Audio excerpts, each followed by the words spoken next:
Nagpakatotoo ang kapusuyang aktor na si Dustin Yu tungkol sa tunay niyang feeling sa kanyang collab team na si Bianca De Vera. Diretsahan inamin ng ex-Pinoy Big Brother Celebrity Collab Edition housemate na na-inlove siya kay Bianca pagkatapos ng journey nila sa PBB.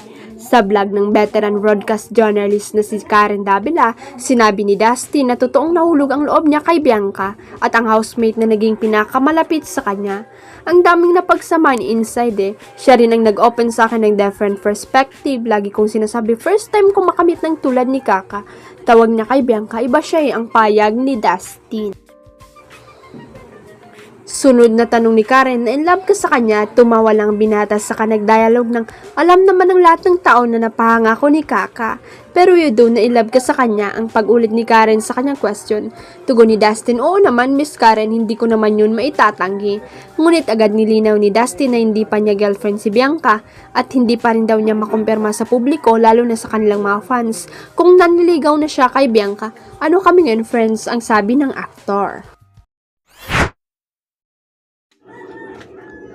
Kapag ganitong New Year ay may mga mangula na talaga namang bidang-bida sa posibleng maganap sa bansa. Karamihan sa kanila ay tungkol sa showbiz ang mga hula. At dahil pinag-uusapan na nga bago pa man matapos ang 2025, ang tungkol sa relasyon ni Daniel Padilla at Kyla Estrada ay maraming nagsasabing tiyak na isa sa mga hula sa 2026 ay ilalantad nila ang tungkol sa kanilang relasyon. Para naman sa ilang mga taga-showbiz mukhang hindi na raw kailangan pa ng mga hula para mangyari yon.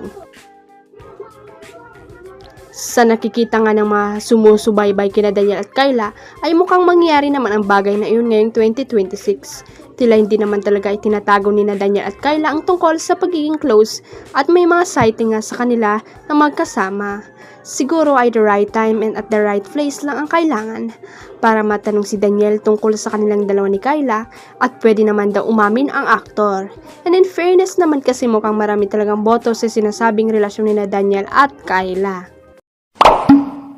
Huwag kalimutang i-click ang subscribe button at i-ring ang notification bell para sa latest at legit chika updates.